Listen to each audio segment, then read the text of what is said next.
Hello everyone and welcome to my little corner of the internet. My name's Michael and I'm bitten by a radioactive book. Today we have another installment of Top 5 Wednesday, and Top 5 Wednesday was created by Ginger Reads Laney, and I will leave the link to her channel and the corresponding Goodreads group down below in the comments. So this week's topic is Top 5 Buzzwords. What are mine? Let's find out and see. On number 5 we have Dwarves.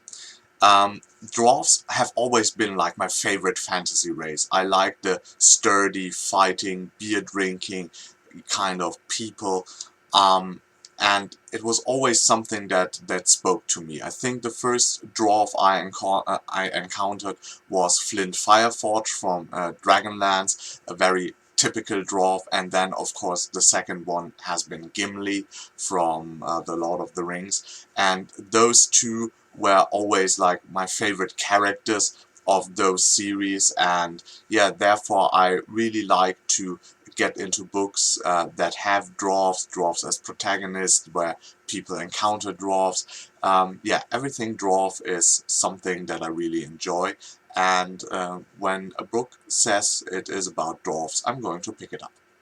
On number 4 we have the term that I was hesitant to put up on because it can lead to many like mistakes, and it is like overused and overhyped maybe. And this is mysterious.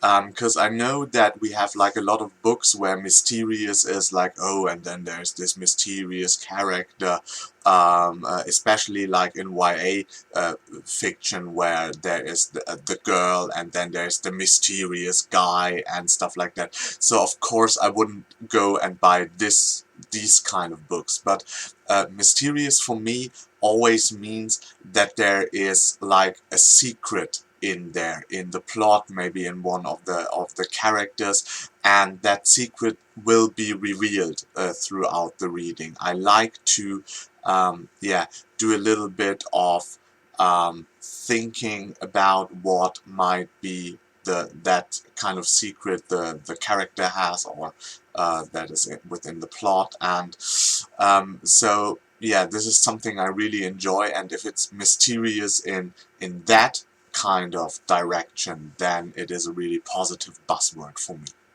On number 3 we have complex. I think if you know me and my channel for a while, you know that I tend to yeah, go for books that have like a huge cast, that have like a lot of pages in them, so you can do a lot of world building and enter a lot of point of views. And for me it is that I know that there are a lot of people that like to stick with one character, but for me that always was not enough. I always wanted, I am not that much interested in the journey of one person and how the person changes. I'm always interested to see like dynamics of groups, of societies, and therefore I want to have like different points of view on a conflict.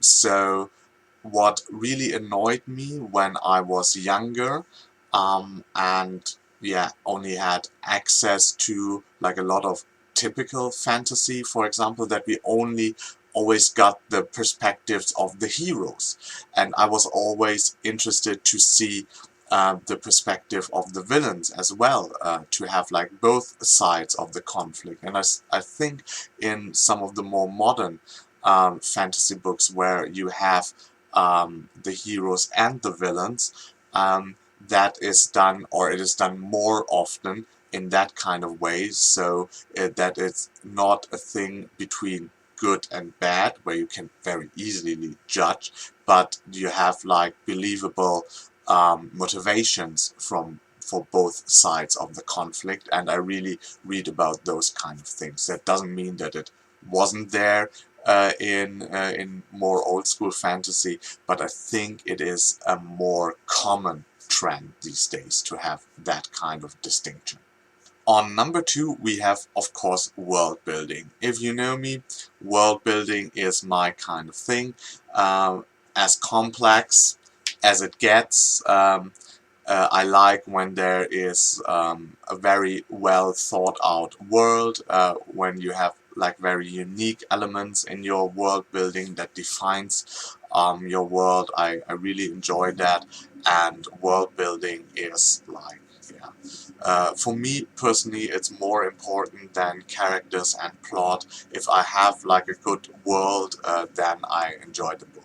That might go back, or goes back to my time of doing a lot of role-playing games. When I was younger, we had different groups and played a lot of systems, and I read a lot of these kind of world-building books. As a game master, you always needed to have like a lot of information about the world, and so a lot of these role-playing source books are actually like non-fiction fiction, just non-fiction about the world building of the world, which is of course then fiction, because it's a made-up world.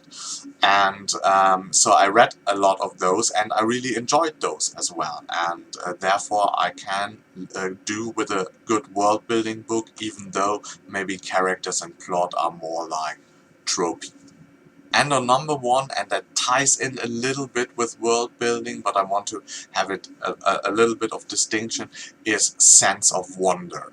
And that is really the combination of a lot of things. It's the combination of the world building, of the mysterious aspect. I really like when the author is able to surprise me and invoke that sense of wonder. I go around the corner and encounter a mythical creature, a building, a town that I haven't seen in that way before, that is mysterious and complex.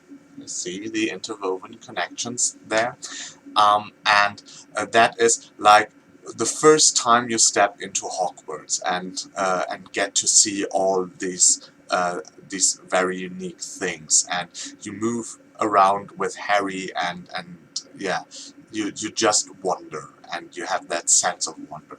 And I think in our society, we have a lot of information available, so it's often, if you don't know something, oh, you can look it up somewhere on the internet, and I think a lot of sense of wonder is out there far in space, or in like the microbiology kind of thing, where you can still maybe encounter new and fascinating things. But it's harder for us in our society than maybe with the people like 200 years ago, where you still could find new countries that weren't there before, new people, new natural wonders, and that is a little bit out of our society or way of life, and I really like to have that in my reading. So sense of wonder is my number one pick.